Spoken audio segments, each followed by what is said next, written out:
Students, चलिए एक बार फिर से समझते हैं history of English language. History of English language actually start हुई है जर्मनिक ट्राइब्स के आने पर।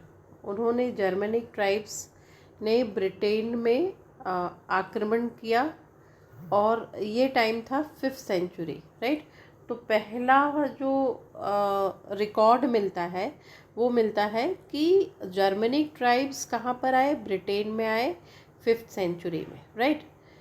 कौन कौन थे वो? 3, एंग्लो सैक्सन और जूट्स।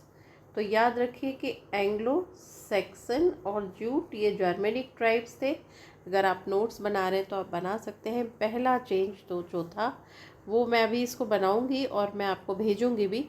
फर्स्ट चेंज जो था, फर्स्ट हिस्ट्री जो कहती है, प्रूफ था हमारे पास, वो ये था कि पहला स्टेप जर्मनिक ट्राइब्स, कौन कौन से जर्मनिक ट्राइब्स? एंजल्स, सैक्सन और जूट्स। ये 3 एंजल्स, सैक्सन और जूट्स कहाँ पर आए? ये तीनों ब्रिटेन में आए। इन्होंने ब्रिटेन में आक्रमण किया। कब? 15th सेंचुरी एडी में, राइट। ये सबसे बड़ा पहला प्रूफ मिलता है।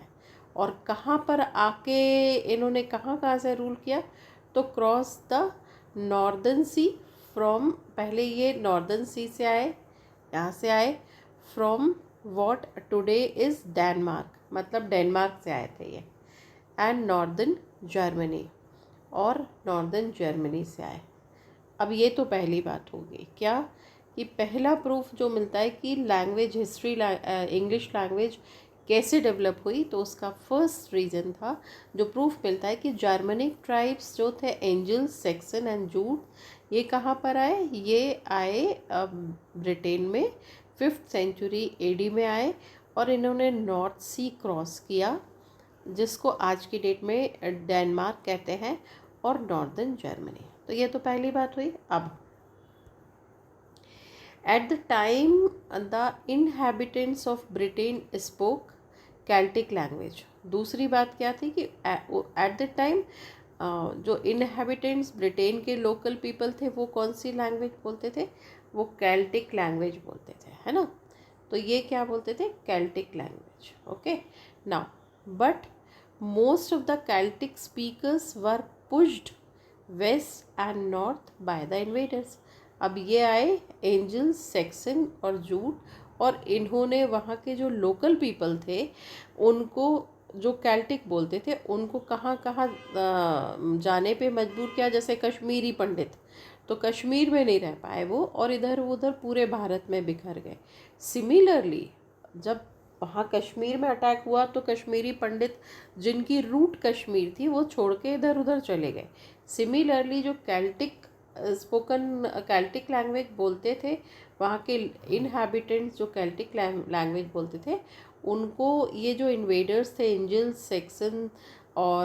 सेक्सन्स और जूट्स, इन्होंने उनको खदेड़ दिया, एक तरह से पुश कर दिया, और कहाँ पर चले गए वो जाने को? वेस्ट और नॉर्थ में सेटल हो गए बिकॉज ऑफ इन्वेडर्स। अब ये दूसरी बात हुई। फिर mainly into what is now Wales. अब ये कह सकते हैं हम, जैसे कश्मीरी पंडित, वैसे ही ये जो कैल्टिक स्पीकर्स थे, ये आज नया जो है अभी उसको वेल्स कहते हैं, और ये वेस्ट और नॉर्थ में मतलब वेल्स में चले गए, वेल्स में गए, स्कॉटलैंड में गए और आयरलैंड में गए, राइट। और ये वहाँ जाके सेटल हो गए। अब the Angles came from England, है ना, and their language was called English, right, English. तो ये इंग्लैंड से आए थे, और एंजल्स इंग्लैंड से आए थे, और इनका एंजल्स कहाँ से आए थे? इंग्लैंड से आए थे, है ना, इंग्लैंड से, from England, and their language was called English, है ना, इंग्लैंड से आए थे, और इंग्लिश इनकी भाषा थी। From which the word England and English are derived, और उन्हीं में से लैंड इंग्लैंड, तो इंग्लैंड, ये याद रखिएगा अच्छे से कि ये इंग्लैंड थी, और जो लैंग्वेज बोली जाती थी वो इंग्लिस्क थी। जो आज के समय में डेराइव्ड वर्ड है वो है इंग्लैंड और इंग्लिश, राइट। तो ये तो पहला वाला चेंज आया है ना। अब देखते हैं यहाँ पे मैप में भी उन्होंने दिखाया है कि ये Germanic invaders entered Britain on the east south coast in 5th century. So ये ईस्ट और साउथ कोस्ट से ब्रिटेन में अटैक करे या गए या घुसे भी बोल सकते हैं। तो यहाँ पे ये ज्यूट्स है ना, एंजल्स, सैक्सन एंड ज्यूट्स, ये तीनों जर्मनिक इन्वेशन हुआ कब? 5th सेंचुरी में हुआ। ये 5th सेंचुरी में हुआ और इन्होंने यहाँ से नॉर्थ सी से ये आए थे और इन्होंने इस तरह से अटैक किया यहाँ पे, है ना। तो ये अब ब्रिटेन में चले गए, यहाँ अटैक किया इन्होंने। चलिए अब दूसरा देखते हैं। तो अब ये तो आ गए, तो फिर कोई ना कोई लैंग्वेज नई बनना थी। तो कोई आता है या कोई जाता है तो लैंग्वेज चेंज होती है, ये हम सबको पता है। तो यहाँ पे क्या हुआ कि यहाँ पे ये अब ओल्ड इंग्लिश के लिए 450 से 1100 एडी तक ओल्ड इंग्लिश, पहले ओल्ड इंग्लिश पुरानी भाषा जो अंग्रेज शुरू हुई इंग्लिश की, वो बोली गई। इसमें हमें पता है कि क्या था, the invading Germanic tribes spoke similar languages which in Britain developed into what we now call Old English, right. अब वो तो आ चुके थे। तो ये जो इन्वेडिंग जर्मेनिक कौन कौन थे? एंजल्स, सैक्सन्स और ट्राइब्स, इन तीनों ने, ये जर्मेनिक ट्राइब्स कौन कौन से? एंजल्स है ना, एंजल्स, सैक्सन है ना, और एंजल, सैक्सन और एंजल, सैक्सन एंड जूट्स है ना, और जूट्स ये सारे लोगों ने, ये जर्मेनिक ट्राइब्स थे, ठीक है। तो ये जर्मेनिक ट्राइब्स जो थे इन्होंने Germanic tribes spoke similar languages. तो ये भी ऑलमोस्ट वही लैंग्वेज बोलते थे which in Britain developed into what we now call Old English. तो ब्रिटेन ने भी डेवलप कर ली थी एक लैंग्वेज और जिसको हम ओल्ड लैंग्वेज कहते हैं। तो ये भी ट्राइब्स भी ऑलमोस्ट वैसी भाषा बोलते थे। अब old English did not sound और लुक लाइक इंग्लिश टुडे। ये सबसे बड़ी बात है कि ओल्ड इंग्लिश आज की मॉडर्न इंग्लिश से बिल्कुल नहीं मिलती। फिर भी native English speakers now would have great difficulty understanding Old English. अगर आप वहाँ के नेटिव इंग्लिश से ब्रिटेन में आज भी पूछो तो वो they were not able to understand Old English, right. नए जो अभी हैं वो लोग। Native English speakers now would have great difficulty understanding Old English nevertheless. But उसके बाद भी डिस्पाइट दिस एक सच ये भी है कि about half of the most commonly used words of modern English have old English roots। ये बड़ा एक और ये भी सच है, this is also fact। though old English and modern English does not match now, if you ask natives from Britain, so they will not be able to understand and they have great difficulty to understand old English। but that is also fact, another side of coin is also there, that is modern English. In modern English we find old English roots, means many words and many things is still incorporated in modern English, right. Now the words be strong and water, for example, derived from old English, means these are the you can remember the words be strong and water, old English के शब्द हैं ये जो अभी भी चलते हैं, right. तो ये है and derive from old English, तो हमने ओल्ड इंग्लिश से ही लिए हैं। तो ये ओल्ड इंग्लिश थी। Old English was spoken until around 1100। तो यानी 450 से लेके तो 50 ये हो गए और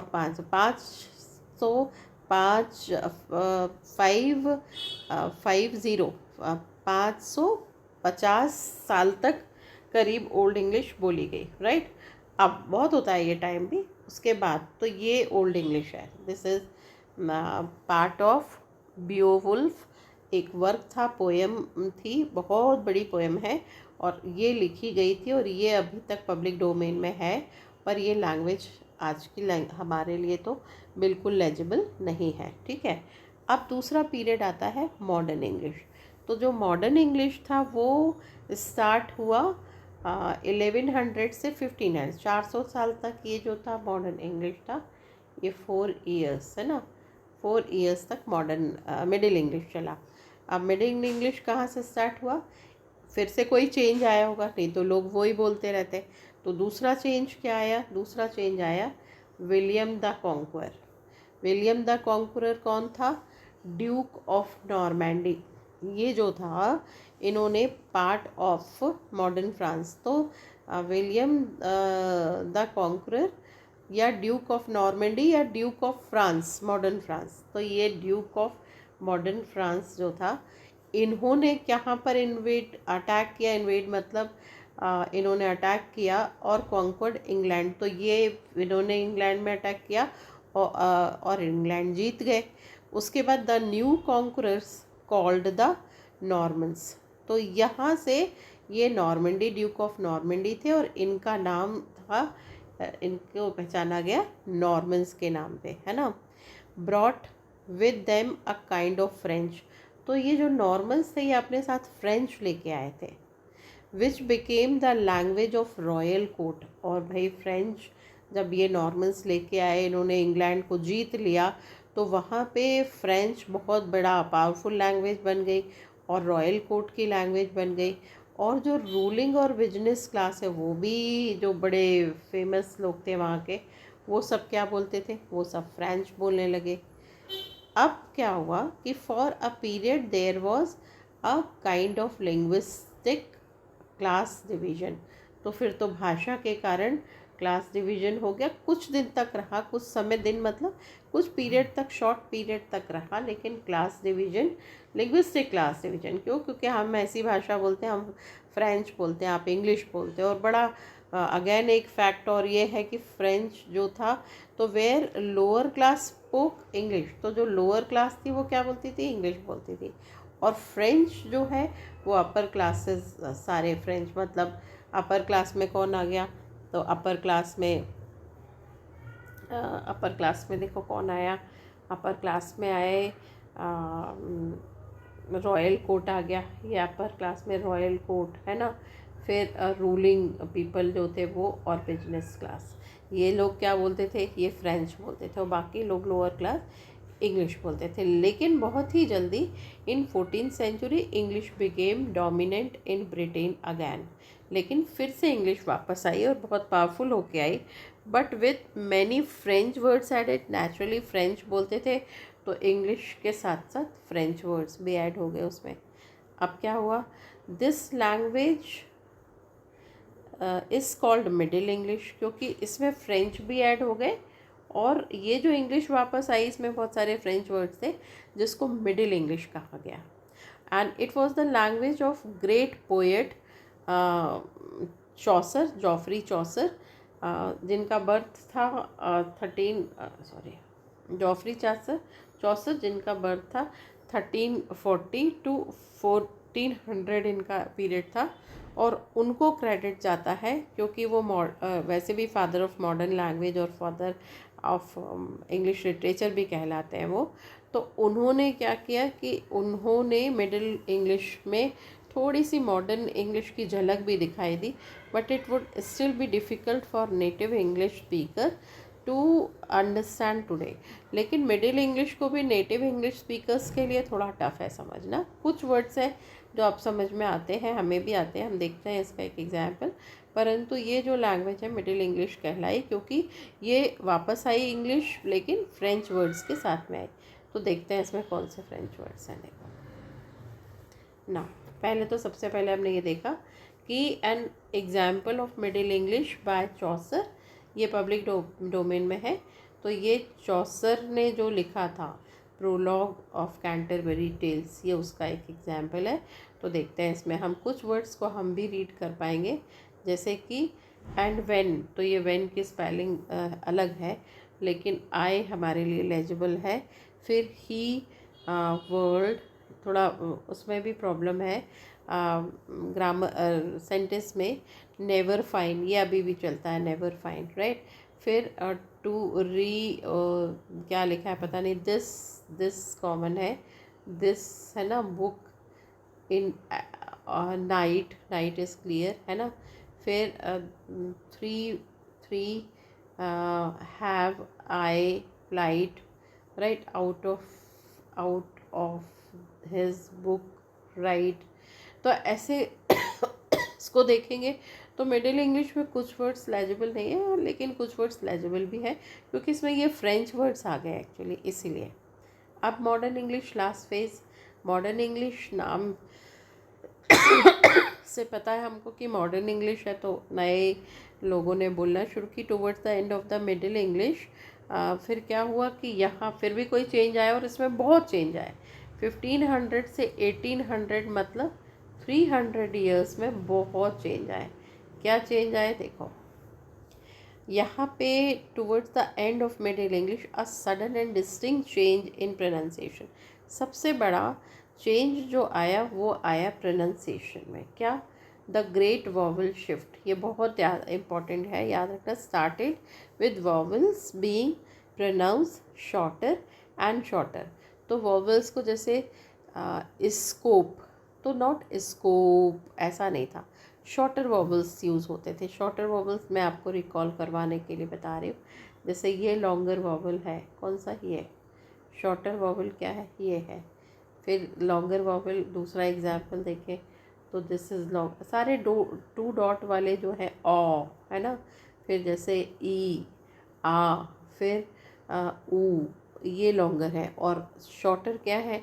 तो शॉर्टर ये शॉर्टर क्या है? तो शॉर्टर ये है, शॉर्टर ऑ है विदाउट डॉट, ये है, दिस वन ऑल्सो। फिर उसके बाद ये है, ये सब शॉर्टर वॉवल्स हैं। तो ये इनका यूज़ ज़्यादा होने लगा। Started with being pronounced shorter and shorter. From the 16th century, the British had contact with many peoples from around the world. फिर क्या हुआ? 16th century आते आते तक भाई आप जितने लोगों से मिलोगे आपकी लैंग्वेज में उतना फ़र्क आएगा। आज हम मल्टीमीडिया सोशल प्लेटफॉर्म्स में हैं, तो हमारी लैंग्वेज में भी डेली बहुत चेंज, रोज़ हम एक नया वर्ड जाने अनजाने में सीखते होंगे और बोलते होंगे, और इस तरह से हमारा रजिस्टर या हमारी लैंग्वेज भी चेंज होती जाती है। तो 16th सेंचुरी में क्या हुआ कि ब्रिटिश ने बहुत लोगों से कांटेक्ट किया पूरे वर्ल्ड में, तो नेचुरली इंग्लिश को भी चेंज या लैंग्वेज को भी चेंज होना था। This and the Renaissance of classical learning, ये सबसे बड़ा चेंज था, सी चेंज कह सकते हैं। Renaissance of classical learning meant that many new words. तो जब रेनेसा मतलब रिवॉल्यूशन, चेंजेस आए, है ना, तो क्या हुआ? Many words and phrases entered the language.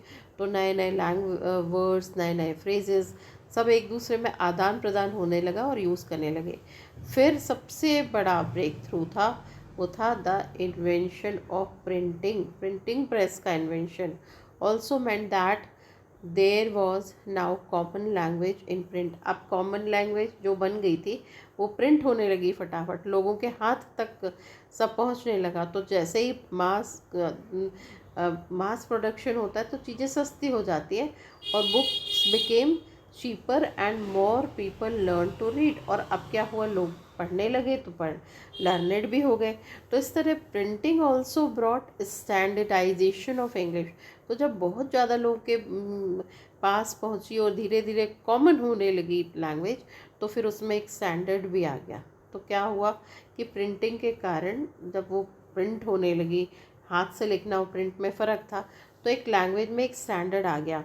फिर स्पेलिंग और ग्रामर बिकेम फिक्स। और धीरे धीरे, क्योंकि अभी तक तो लैंग्वेज समझो मूव कर रही थी, बनना चाह रही थी, तो लैंग्वेज इंग्लिश कोई आया, फिर उसने कुछ लैंग्वेज बनाया, फिर वो एंजल्स और सेक्सन्स जूट आए और उन्होंने कुछ नया बनाया, फिर मिलकर बनाया, फिर कैल्टिक को बाहर कर दिया, फिर उन्होंने अपनी एक नई लैंग्वेज बनाई, तो उसमें एंग्लो सेक्सन और ये वो नॉर्मन और अलग अलग। फिर जब ये ड्यूक ऑफ नॉर्मेंडी आए तो नॉर्मन लैंग्वेज फ्रेंच लेकर आए साथ में, तो फिर फ्रेंच के कारण इंग्लिश में कुछ और नए चेंजेस आए। इस तरह से अभी तो लैंग्वेज फ्लो कर रही थी, लेकिन अब जब ब्रिटेन ने बहुत बाहर के लोगों से कांटेक्ट किया और फिर रेनेसां आई और प्रिंटिंग प्रेस आ गई, तो फिर प्रेस में टाइपिंग होने लगी, राइटिंग ज़्यादा बढ़ गई, तो फिर एक स्टैंडर्ड बनने लगा लैंग्वेज का, फिक्स होने लगे rule.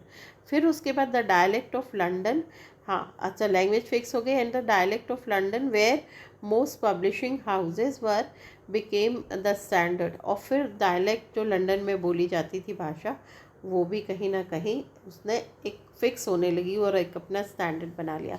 In 1604 the first English dictionary was publish. ये बहुत इंपॉर्टेंट है कि 15 कैक्सटन करके थे, उन्होंने 1604 में एक इंग्लिश डिक्शनरी पब्लिश की जिसका नाम है लिस्ट और समथिंग इंग्लिश अल्फ़ाबेटिकल, ऐसा कुछ नाम था।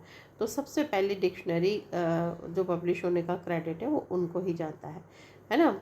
फिर क्या हुआ कि ये हैमलेट को अगर हम देखें, प्रिंस ऑफ डेनमार्क करके ये शेक्सपियर का ड्रामा था, तो ये एक शेक्सपियर मतलब हीरो बन गए थे क्योंकि शेक्सपियर के ड्रामा में प्रिंस जो है वो बोलता है, मॉडर्न इंग्लिश बोलते हैं। और यहाँ पे हम देखेंगे कि ये उन्होंने कुछ डायलॉग्स बताए हैं कि कैसे, है ना। तो ने, नो को ने, ये है ये ने, है ना। एनीवेयर में, स्टैंड एंड, यहाँ पे कुछ वर्ड्स हमको समझ में नहीं आ रहे लेकिन कुछ समझ में आ रहे हैं। तो ये शेक्सपियर ने मॉडर्न लैंग्वेज लिखा, बहुत सारे फ्रेजेस लिखे, और उसके बाद ये उनका डायलॉग बताया हैमलेट का।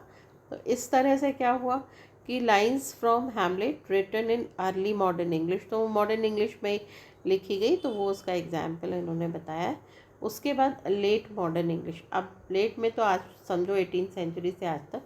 तो the main difference between early modern, difference क्या था अर्ली और मॉडर्न लेट इंग्लिश में? वोकैबलरी, मतलब अब मॉडर्न इंग्लिश में वोकैबलरी चेंज हो गई।